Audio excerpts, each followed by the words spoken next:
Olá, meus amados irmãos, a paz do Senhor, tudo bem? Mais uma quinta-feira aqui, podendo falar da palavra de Deus, no nome do nosso Senhor Jesus Cristo, amém? Quero agradecer a oportunidade já desde agora e pedir também para o Senhor poder falar conosco, amém? Quero orar com você, orar pela sua vida, pela nossa. Vamos orar junto, vamos começar iniciando esse momento de adoração e louvor ao Senhor, amém? Pai querido, nós te louvamos, Deus. Te damos graça em nome de Jesus por este momento. Quero lhe pedir a sua bênção. Quero pedir o seu cuidado, o seu zelo, a sua sentença. Pedir, Senhor, justamente o seu jugo em favor de teu povo, da tua igreja, dos teus filhos, que neste momento possam estar passando um momento de dificuldade, um momento de luta.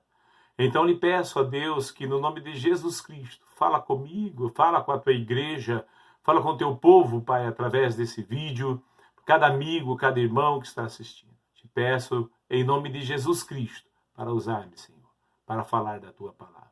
Amém. Glória a Deus. Amém, meus amados? Que bom. Hoje quero começar lendo a palavra de Deus, para nós entendermos um pouco sobre a sentença. O título dessa mensagem chama Sentença de Morte. Não é fácil, né? Acreditar numa situação dessa de hoje, mas ver que o que é a sentença, né? A sentença é a condenação à morte, né? Uma decisão judicial. E quando vem essa decisão judicial, aí vem o processo que levará à execução dessa pena de morte, né? Muitos conhecem como corredor da morte, outros conhecem corredor da agonia. Cada um tem um nome para dar.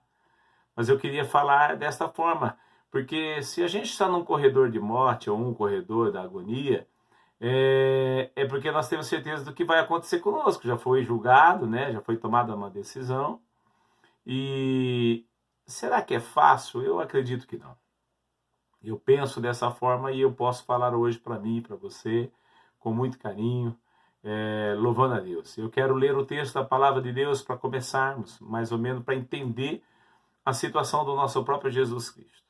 O Evangelho de Mateus, capítulo 26, o verso 39, a palavra de Deus diz que Jesus, indo um pouco adiante, ele prostrou sobre o seu rosto, orou e disse ao Pai: meu Pai, se é possível, passa de mim este cálice, todavia não seja como eu quero, mas como tu queres. É difícil, porque Jesus ele já havia recebido a sua sentença. Eu olho para a palavra de Deus, ele chama seus discípulos a orar com ele sai ali naquele cantinho, mas um homem já havia dado a sentença de morte para Jesus, diz: eu lavo minhas mãos, fazem o que você quer com esse Jesus de Nazaré aí, que não vai ter jeito, não tem jeito. E eu fico imaginando quando Jesus ele soube dessa sentença de morte. E eu quero parar para pensar Jesus no corredor de morte, o desespero ou a agonia. Porque nós olhamos para esse texto, eu olho para esse texto e vejo que Jesus ele fala para Deus: Pai, este cálice talvez seja um cálice muito forte, um cálice amargo, um cálice difícil de beber. Ele entra numa situação e diz: Pai, afasta de mim este cálice, né? Mas melhor cumprir a sua vontade em mim do que a minha vontade. Então eu olho para este momento e penso, meu irmão, junto com você. Eu olho aqui para você agora e penso. Fico pensando qual é a sensação, quão horrível é esta sensação e como escapar desta decisão. Só um milagre. Porque uma vez no corredor da morte, a execução provavelmente vai acontecer. Talvez 1 ano, 2 anos, 10 anos, 30 anos. Jesus foi ali muito rápido. Mas pensando dessa forma, eu queria dizer para você que se nós sentimos às vezes no corredor da morte ou no corredor de uma agonia, há tempo ainda, porque o milagre sim acontece e vai acontecer. Ele acontece na minha vida e na sua vida. Bem? Porque eu vejo dentro da palavra de Deus situações de sentenças, de condenações, que elas são muito rápidas. Vamos pensar em usar? A Bíblia ela traz uma história de um israelita, né? lá em 1 Crônicas, no capítulo 13, no verso 9, fala que a pessoa estava carregando ali diante do Senhor, né? Carregando a arca, levando a arca, e esse jovem, com toda a intenção, com todo o carinho, vou dizer dessa forma, com todo o zelo, todo o cuidado, mas ele não podia fazer aquilo, né? Não tinha essa ordenança.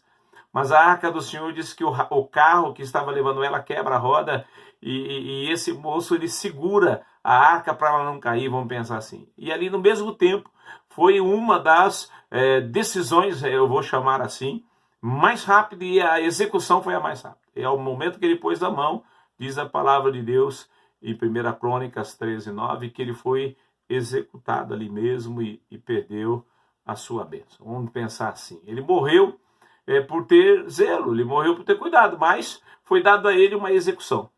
E ele foi executado porque a sentença já havia acontecido. Jesus, ele tinha uma sentença e ele sabia que ele ia morrer. Ele sabia quanto ele ia sofrer, o quanto apanhar, o quanto ser cuspido, humilhado. Ele sabia de tudo isso. E eu paro para pensar, essa sentença não é fácil. E no dia a dia nós sofremos sentenças assim, ou vou chamar decisões, condenações à morte. Eu quero falar como um testemunho o fato do Covid-19. A sentença ela vai trazer para nós morte, insegurança, medo, ela vai trazer um monte de coisa antes de acontecer a morte, vou dizer dessa forma, vai acontecer o medo, a insegurança, a tristeza, a agonia. Mas e o que é realmente pensar numa sentença? Eu e a minha esposa, eu vou começar como testemunho, fomos positivos no Covid, há alguns 20 e poucos, 28 dias, quase 28 dias atrás. Fomos vítima desta pandemia e nós ficamos na quarentena, fiquei 21 dias sem aparecer na igreja, não só 14, 21 dias para acrescentar mais. Avisei meu pastor, avisei pessoas que eu amava, não que eu não amasse as outras pessoas, mas pessoas que, porque eu fiquei preocupado, eu avisei só meu filho, a minha filha e o meu pastor Levi, para que pudesse estar orando por mim, pela minha esposa. Por quê, meu irmão? Porque a sentença, ela vem, eu não esparramei por tudo, porque eu estava com medo. Talvez eu estava ali desesperado, agoniado, como Jesus, ele falou para o pai dele. E eu falei para Deus, eu disse, Deus, como é difícil, como é quase impossível. Porque me veio o medo, e é interessante, o medo veio porque para mim era normal o Covid, eu estou nem aí com o Covid, eu sempre disse isso e vou dizer, mas no momento que você recebe a decisão, no momento que você recebe a notícia, muda um pouco. Qual é a nossa esperança em Deus? Qual é a nossa esperança no Senhor? Para dizer a Ele, Deus, eu estou aqui, eu confio no Senhor, eu não tenho medo. Será que não tem? Porque veio um pequeno medo ali, um momento de medo. Mas eu passei para parar, para pensar na palavra de Deus. Assim como o profeta Isaías diz lá no capítulo 41, versículo 10. Não temas. Porque Deus falando para Isaías, e eu vou dizer dessa forma, Deus falando para você nessa noite, ou nesta manhã, ou nessa tarde, não sei a hora que você está assistindo esse vídeo, mas Deus falando para nós, não temas porque eu sou contigo. Não te assombres porque eu sou teu Deus. E Deus diz, olha, eu te esforço, né? Eu te encorajo. Você está com medo, eu te dou coragem. Eu te ajudo, eu te sustento com a minha destra. Eu te sustento com a minha mão e não deixo acontecer nada para você. Mas viver a palavra de Deus, acontecendo uma sentença com você. Por que eu digo sentença? Porque traz mesmo insegurança, traz mesmo um momento difícil, traz um momento de angústia em nossos corações, a insegurança. Será que eu vou vencer? Será que vai acontecer alguma coisa comigo nesses 14 dias? Será que eu vou ser internado? Será que eu vou ser entubado? Eu vou morrer? Será que vai ter vaga para mim? Porque vem tudo isso. O inimigo, eu vou dizer dessa forma, não é só questão dia a dia. O inimigo também faz isso comigo, tenta fazer isso com você, é dizer para você que você está inseguro e você vai morrer. Mas eu paro para pensar na palavra de Deus. Será que a insegurança vai ser o fim? Essa insegurança vai trazer para mim o fim. O evangelista João, no capítulo 14, do verso 1, o Senhor, ele olha para mim, olha para você e diz, olha, não se turbe o vosso coração. Começa a crer em Deus. Jesus, ele faz esse apelo. Olha, começa a crer no Pai, começa a crer em mim, diz o Senhor. Não se turbe, sabe, não se atemorize, não fica inseguro no seu coração, porque eu sou teu Deus, eu vou te ajudar, eu vou fazer tudo isso que você precisa. Mas eu olho para a palavra de Deus e vejo que talvez não seja fácil. Porque uma outra coisa que traz, além da insegurança, traz para nós o desprezo. Por que eu digo desprezo, a rejeição, o abandono?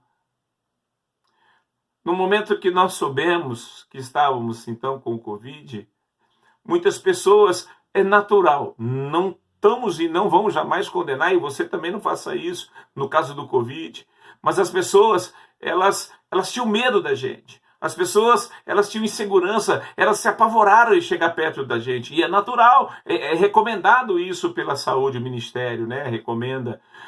Mas você que está no corredor da morte, é estranho ver as pessoas não poder chegar perto de você.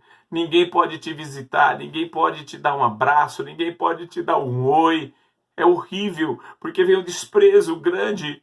Eu vou falar dessa palavra porque já foi decretada a sentença sua, você vai morrer, é como se fosse assim, eu me senti em momentos, mas eu olhava para a palavra de Deus e disse, Senhor, o Senhor é maior para comigo, talvez você está passando por uma situação assim, meu irmão, mas Deus é maior para contigo. No meu trabalho, por exemplo, eu cheguei depois de 20 dias, um dos rapazes lá que trabalha comigo disse que gosta muito de mim. É interessante isso, o quanto é gostar, o quanto é confiar. E eu cheguei perto dele e disse, oh, por favor, eu não quero o senhor perto de mim. Eu quero o senhor longe de mim. O senhor está infectado, o senhor está doente. Por que o senhor não vai para sua casa? Eu disse, mas jovem, são 14 dias e a gente descobriu, o médico já deu aqui, está aqui, o médico autorizou eu vim trabalhar, estou curado, segundo o médico, eu já não sou mais contaminante, não vou me contaminar, segundo o médico, mas isso não é provado, mas ele disse, eu estou limpo, vou dizer assim, eu estou puro. Ele diz, mas não, eu não quero o senhor perto de mim, o senhor é um doente. É interessante olhar para uma pessoa que está no corredor da morte e você sentir rejeitado. Quantas pessoas talvez não estão hoje no corredor da morte? Quantas pessoas hoje não estão sofrendo? Quantas pessoas talvez não tenham Covid, mas tem uma doença e você não vai visitar seu pai, sua mãe, seu irmão, você não visita essas pessoas, você não faz, você despreza essa pessoa e deixa lá no asilo, trancada, deixa ela fica como se fosse esperando o momento da morte. Eu estava assim. Minha esposa talvez assim. Eu não afirmei isso pela minha esposa, mas acredito que ela se sentiu mal. Mas eu olho para a palavra de Deus. O Senhor diz assim, olha, em Hebreus, capítulo 2, verso 1, portanto, filhos, né, convém-nos atentar com mais diligência. Vamos pensar mais para as coisas que já temos ouvidos, para que em tempo nenhum ou em tempo algum nós desviamos da palavra de Deus ou desviamos da palavra do Senhor. Nós temos que olhar para Deus porque vem a insegurança. Poxa, decretaram a minha sentença, até meus amigos do meu trabalho quiseram que eu me afastasse. E se você estiver passando por uma situação parecida?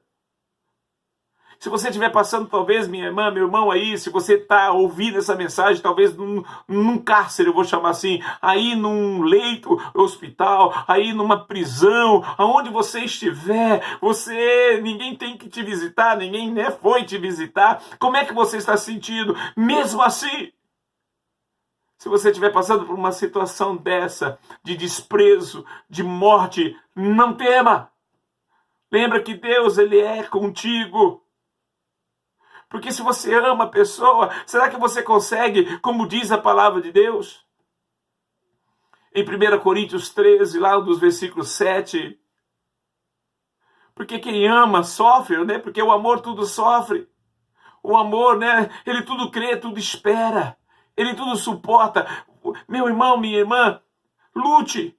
Não desista dessa sentença. Já foi dado para você, foi decretado um momento de morte para você, mas não aceite. Aquele que está por crime, esse talvez não tenha mais chance, está ali condenado por droga, por assassinato, mas você não. Você está passando por uma enfermidade, mas o Senhor está para te transbordar no teu coração a cura, o milagre. Deus, Ele pode fazer isso. Eu creio dessa forma. Eu creio dessa maneira. Eu creio que eu sofri esses 14 dias, eu sofri esses momentos das pessoas se afastando de mim.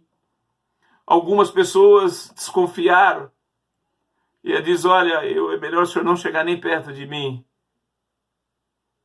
E eu parei para pensar então como eu me sentia. Quem eu amo, a minha mãe, sofreu lá em Dayatuba, ela descobriu, não sei como, ela dizia: meu coração, você pode falar o que você quiser, que eu disse para ela que eu não queria dizer, porque minha mãe tem 78 anos quase, eu não queria assustar minha mãe, mas ela chorou, ela disse: todo dia eu levanto, minha mãe, ela diz: eu levanto, vou fazer minha caminhada, eu oro, eu estou andando, eu oro por você, pela sua esposa, eu vou me deitar, eu oro, eu tenho chorado, eu não tenho conseguido dormir, eu fiquei pensando, e minha mãe falando comigo, e eu querendo falar para ela, mas eu tinha medo de falar para ela.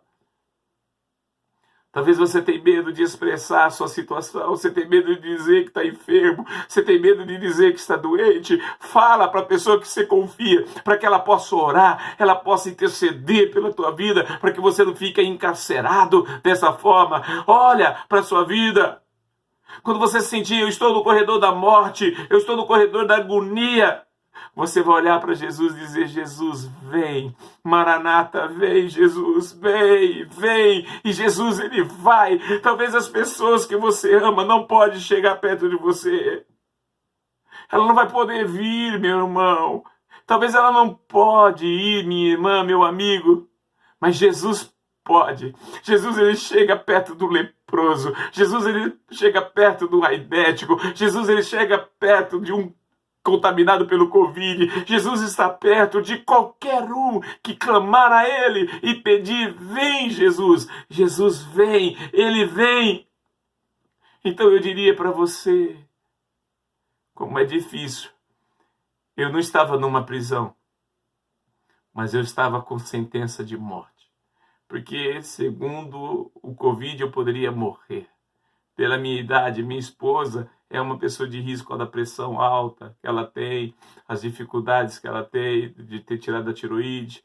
Aí eu penso, somos de risco, 53 anos para cima, já é risco. Mas eu lembrei da palavra do Senhor: clame a mim, não se desespera. A palavra do Senhor dizia, é interessante isso: creia na minha palavra e ela vai se cumprir na tua vida. Seja qual o resultado final que for dado por você, o médico, ou seja qual o final, um exame te deu o resultado. Pode ser aquele que diz assim: eu não tenho cura. Mentira. Nesse corredor da morte, da agonia, Jesus, Ele vem e age em teu favor. Ele decreta a tua libertação, Ele decreta a tua salvação, Ele decreta a tua cura em nome de Jesus Cristo. Olha para o Senhor. Alicerce da palavra do Senhor, tenha segurança, porque ela te protege, ela não te abandona. Pede o socorro para o Senhor, pede. Sabe por que eu digo que Jesus não te abandona? Talvez você não sabe, e se você sabe, glória a Deus, passa para frente, passa mais para frente. O nome de Jesus, Emanuel, é aquele chamado de Emanuel. Eu estou convosco todos os dias. É o Deus conosco, é o Deus comigo, é o Deus com você, é o Deus aí no corredor da morte, é o Deus da sua presença. Este é o Deus que você tem e Ele entra em teu favor. Ele é o advogado. Sabe qual é a diferença, meu irmão? Ele é advogado, ele advoga por você. Mas a palavra do Senhor diz que Ele é o juiz e Ele vai determinar a sua libertação e não a sua execução quando você clama por Ele. Não importa que leito você está, não importa a forma que você está, não importa a situação que você está. Jesus, Ele é o seu Salvador. E no momento de dificuldade, tem uns louvores, esse dia eu estava ouvindo uma live, tem um louvor antigo, que os irmãos estavam cantando nos hinos antigos. Eu não sei cantar ele, mas eu sei lembrar das frases. Ele diz: fica, Senhor. Já se faz tarde, né? O companheiro chama esse louvor. Fica, Senhor, já se faz tarde. Tens meu coração para pousar. Faz em mim morada permanentemente. Fica, Senhor, porque o Senhor é o meu Salvador. Jesus é o teu Salvador. Jesus Emanuel é o seu nome, é o Deus conosco. E Ele está comigo e com você. Se você passar por um momento de angústia, de dificuldade, sentir como se tivesse sentenciado à morte, mesmo se o médico diz, você não tem cura, Jesus ele vai entrar aí nesse leito e vai te curar. Eu creio, a palavra de Deus se cumpre. Eu creio que Deus entra aí nesse leito agora, coloca as mãos sobre você, impôs a destra dele e diz: filha, filho, eu te salvo, eu te curo. Receba a libertação. Você não está mais condenado. Amém? Crê nesta palavra, palavra de poder. Eu quero orar para mim, para você. Fecha teus olhos, se você puder. Pai, em nome de Jesus Cristo, Emanuel, Deus comigo, com todos nós. Teu nome é grande, Senhor. Teu nome é maravilhoso. Senhor, entra em nossas vidas com a sua providência. Na vida deste homem, desta mulher, que está passando por um momento difícil, um momento de sentença, um momento de morte, um momento de agonia, de angústia, porque foi dada a sentença para ele e a execução está para acontecer. Pai, talvez este homem, esta mulher, esta criança, esse jovem, não tem mais esperança. Eu repreendo agora em nome do seu Filho Jesus Cristo. Eu repreendo, Pai, meu Deus eterno, Yahvé. Peço a Ti, Senhor, entra com a sua graça, entra com a sua providência agora, dá vida, restaura, dá o milagre, dá cura. Mostra, Pai, que para o Senhor não há corredor de morte e de agonia, mas um corredor de bênção e da salvação. Cura esse enfermo. Cura esta pessoa que está passando por dificuldade. Traga a ela, meu Pai, a solução dos problemas que ela tem passado, que é muito difícil, impossível para ela. Mas tudo é possível àquele que crê. Pai, eu creio e eu peço ao Senhor que esses ouvintes, amigos, irmãos da igreja, cada um deles, possam ser abençoados pelo Senhor. Derrama sua graça, derrama seu amor, em nome de Jesus Cristo. Te dou graças e te louvo. Amém. Meus irmãos, meus amados, que Deus possa te abençoar grandemente. Seja abençoado pelo Senhor, em nome de Jesus. Amém? Deus abençoe e até a próxima.